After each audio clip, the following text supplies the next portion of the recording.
Bom dia, boa tarde, boa noite. Eu sou o Kalel e esse é o nosso programa de leitura bíblica de capa a capa. Muito obrigado por você estar aqui. Nós estamos no 42º dia de leitura consecutiva. Pega o seu café, pega o seu chazinho, pega a sua água. Vem sentar comigo agora para que a gente possa fazer a leitura do capítulo de hoje. Levítico 24 até Levítico, versículo 13. Bora comigo então? Levítico 24. O candelabro. O Senhor Deus disse a Moisés o seguinte: diga aos israelitas que lhe tragam o melhor azeite para manter sempre aceso o candelabro que está na tenda sagrada. Todas as tarefas Arão acenderá o candelabro e manterá aceso a noite toda, ali na presença de Deus, o Senhor, do lado de fora da cortina que fica na frente da Arca da Aliança. Essa lei deverá ser obedecida por vocês e pelos seus descendentes para sempre. Arão cuidará dos pavios das lamparinas do candelabro e do ouro puro para que fiquem sempre acesas na presença do Senhor. Já nesse primeiro ponto, a gente pode ver uma figura e uma tipologia muito preciosa para nós, que é a respeito do Espírito Santo. A palavra vai nos falar no Novo Testamento que aqueles que são da luz, eles fazem as coisas de dia e não de noite. E a gente pode ver aqui essa representação da luz, mesmo em meio à escuridão. Ou seja, Arão deveria fazer sempre todas as coisas mediante a luz. Ele não poderia fazer nada em um lugar de escuridão, um lugar de trevas. E esse também é um convite para a nossa vida. O convite para que a gente faça todas as coisas à luz da palavra, à luz da presença de Deus, à luz de não fazer nada, nenhuma das nossas coisas que a gente precisa fazer na nossa vida às escondidas. As coisas vergonhosas que nós tentamos ocultar dos homens é justamente as coisas que não querem ir para a luz. E a palavra também fala que Cristo veio para os seus, mas aqueles que amavam as trevas o rejeitaram, porque não queriam ir para a luz. Então, meu irmão, minha irmã, já fica nesses primeiros 4 versículos uma grande exortação para nós. Levarmos a nossa vida para a plenitude da luz da palavra, para não termos vergonha alguma diante do Senhor. Amém? Versículo 5. O pão sagrado. 12 pães cada um, pesando 2 quilos, deverão ser feitos da melhor farinha e postos na mesa de ouro puro que fica na presença de Deus, o Senhor. Os pães deverão ser arrumados em 2 pilhas, 6 pães em cada pilha. E em cima das 2 pilhas será colocado incenso puro, para lembrar que todos os pães são oferecidos ao Senhor como oferta de alimento. Todos os sábados, para sempre, o grande sacerdote colocará os pães em ordem na mesa, na presença de Deus, o Senhor. Esses pães representam a aliança eterna dos israelitas com o Senhor e pertencerão para sempre aos sacerdotes que são descendentes de Arão. Os pães são muito sagrados, pois são uma oferta de alimento dada ao Senhor. Por isso os sacerdotes os comerão num lugar sagrado. Havia entre os israelitas um homem que era filho de um egípcio casado com uma mulher israelita. Ele se chamava Selomite e era filho de Dibri, da tribo de Dan. Certo dia no acampamento, numa briga com um israelita, esse homem blasfemou contra o nome de Deus, o Senhor, e o amaldiçoou. Levaram o homem a Moisés e o deixaram preso até que o Senhor dissesse o que deveria fazer. O Senhor Deus disse a Moisés: leve esse homem para fora do acampamento. As pessoas que o ouviram blasfemar contra mim colocarão as mãos na cabeça dele e depois todo o povo matará a pedradas. E diga ao povo: quem amaldiçoar o seu Deus pagará por esse pecado. E será morto a pedradas por todo o povo. Não importa que seja israelita ou estrangeiro que mora no meio de vocês. Quem blasfemar contra o nome do Senhor, Deus será morto. Aquele que matar uma pessoa será morto. Quem matar um animal doméstico de outra pessoa dará ao dono outro animal do mesmo valor, um animal pelo outro. Se alguém ferir outra pessoa, farão com ele a mesma coisa que ele fez. Queimadura por queimadura, olho por olho, dente por dente. Ele será ferido do mesmo jeito que feriu o outro. Quem matar um animal doméstico de outra pessoa dará ao dono outro animal. Quem matar uma pessoa será morta. A lei é a mesma para os estrangeiros que moram no meio de vocês e para os israelitas. Eu sou o Senhor, o Deus de vocês. Então Moisés disse tudo isso aos israelitas, aí eles pegaram um homem que havia amaldiçoado o nome de Deus e o levaram para fora do acampamento. E ali o mataram a pedradas. Assim eles fizeram aquilo que o Senhor havia ordenado a Moisés. Um outro grande apontamento que a gente pode ver aqui a respeito da lei é uma referência, não diretamente que eles estão se referindo à lei de Talhão, mas é algo semelhante. Primeiramente, a gente pode ver que parece algo pesado, né? Eu tenho que retribuir a ferida pela ferida, a queimadura pela queimadura.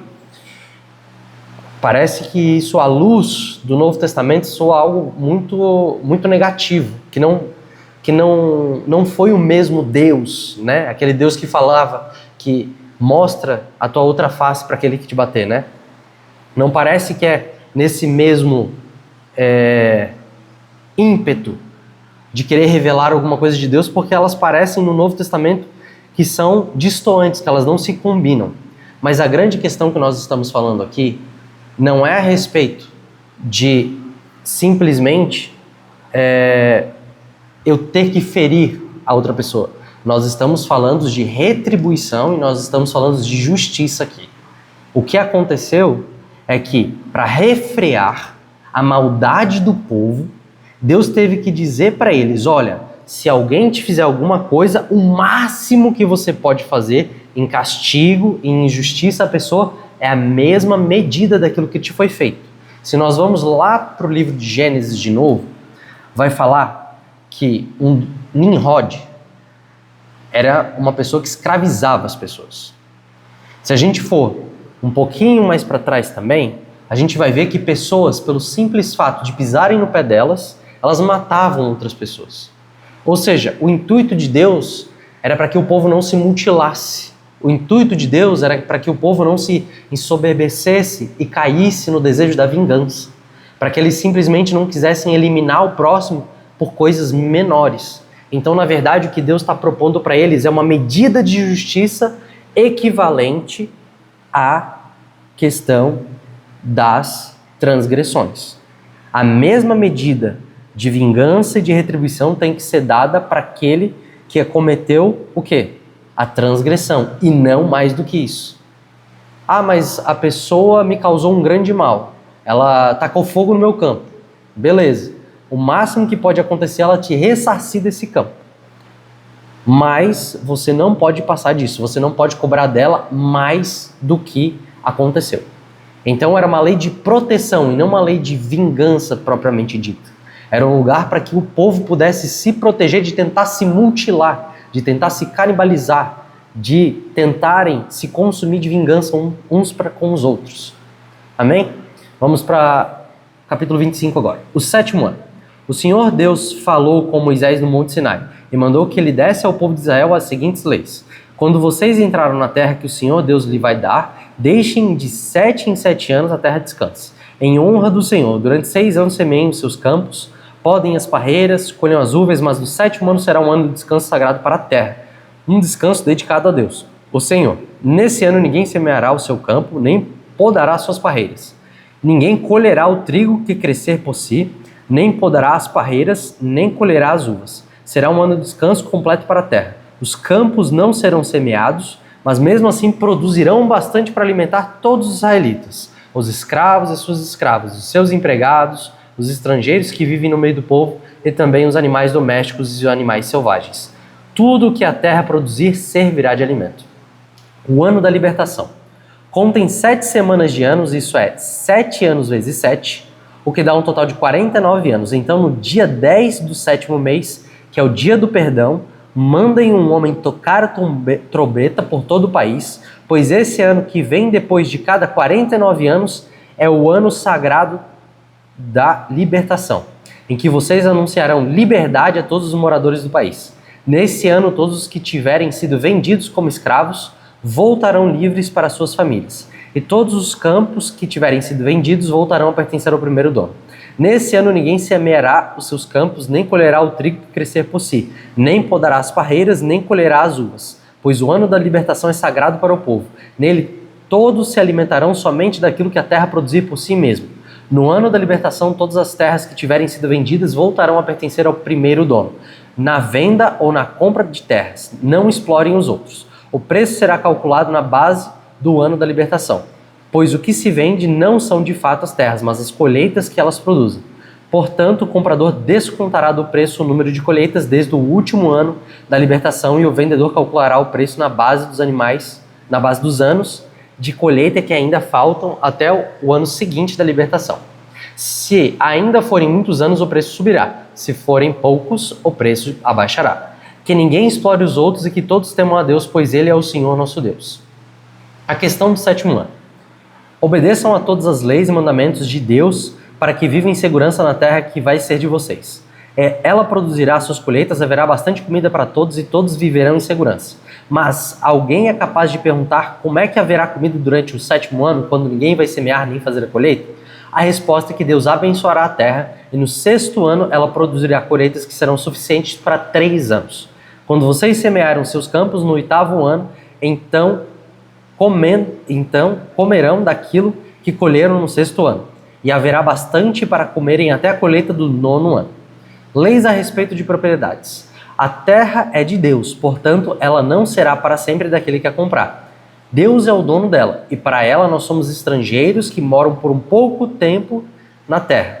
Assim, quando um terreno for vendido, o seu antigo dono será o primeiro a ter o direito de ter a compra. Se um israelita ficar pobre e precisar vender uma parte das suas terras, o seu parente mais chegado deve tornar a comprar o que ele vendeu, mas se ele não tiver um parente que compre as terras, é possível que mais tarde ele mesmo fique rico outra vez, podendo assim tornar a comprar o terreno que vendeu. Ele descontará o valor das colheitas que o terreno tiver produzido desde o último ano da libertação e calculará o preço a pagar, tendo como base os anos de colheita que ainda falta até o ano seguinte da libertação. E assim ele será novamente o dono do terreno. Mas se ele não tiver o suficiente para tornar a comprar o terreno, então este ficará pertencendo ao comprador até o ano seguinte da libertação. Nesse ano, o terreno voltará a pertencer ao primeiro dono.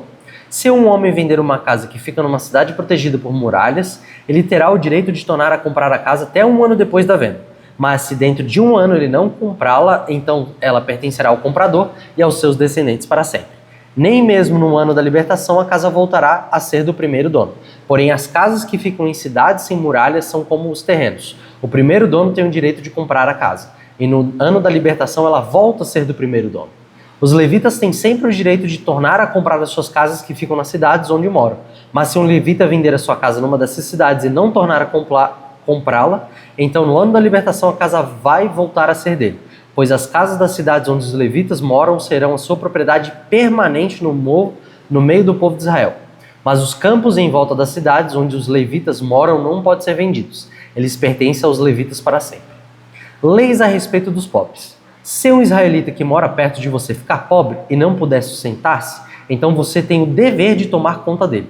Ajude-o como se ele fosse um estrangeiro que mora no meio do povo, a fim de que ele continue a morar perto de você.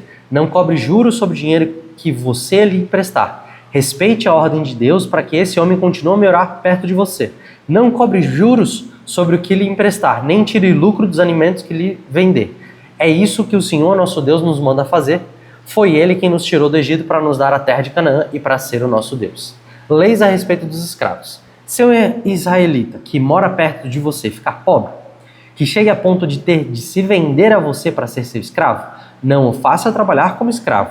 Trate como se ele fosse um empregado ou um estrangeiro que mora perto de você.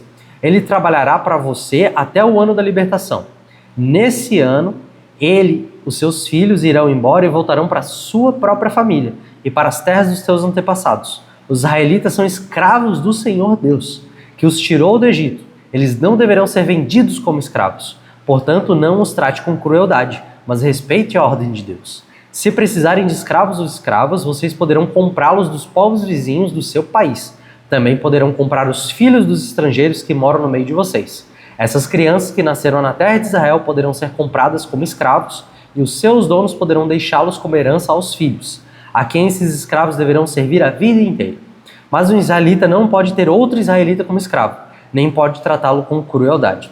Pode acontecer que um estrangeiro que vive no meio do povo fique rico e que um vizinho israelita fique pobre e se venda como escravo a esse estrangeiro ou a alguém da família dele. Nesse caso, depois de vendido, o israelita tem o direito de ser comprado de novo. Um irmão, um tio, um primo, um parente chegado poderá comprá-lo. Ou se ganhar bastante dinheiro, ele mesmo poderá comprar sua liberdade. Ele e o homem que o comprou combinaram um preço que deve ser pago, de acordo com o número de anos desde o ano em que ele se vendeu até o ano da libertação. O cálculo será feito tendo como base o salário que o empregado recebe.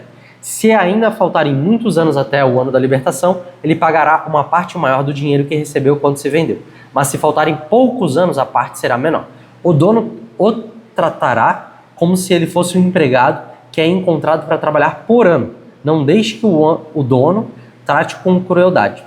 E se o homem não for liberto por nenhum desses modos, então no seguinte ano da libertação, ele e os seus filhos ficarão livres. Os israelitas são escravos de Deus, que os tirou do Egito. Ele é o Senhor, o Deus deles. Capítulo 26. Obediências e bênçãos. O Senhor Deus disse ao povo de Israel: não façam nenhum ídolo ou imagem, nem coluna sagrada ou pedra com figuras gravadas para adorar. Não adorem nenhuma delas. Eu, o Senhor, sou o Deus de vocês. Guardem o sábado, meu dia, e respeitem o lugar onde eu sou adorado. Eu sou o Senhor. Se vocês obedecerem às minhas leis e os meus mandamentos, fazendo tudo o que eu ordeno, eu mandarei chuva no tempo certo, a terra produzirá colheitas e as árvores darão frutos. As colheitas serão tão grandes que vocês ainda estarão colhendo cereais quando chegar o tempo de colher uvas, e estarão colhendo uvas quando chegar o tempo de semear os campos. Haverá bastante comida para todos, e vocês viverão em segurança na sua terra.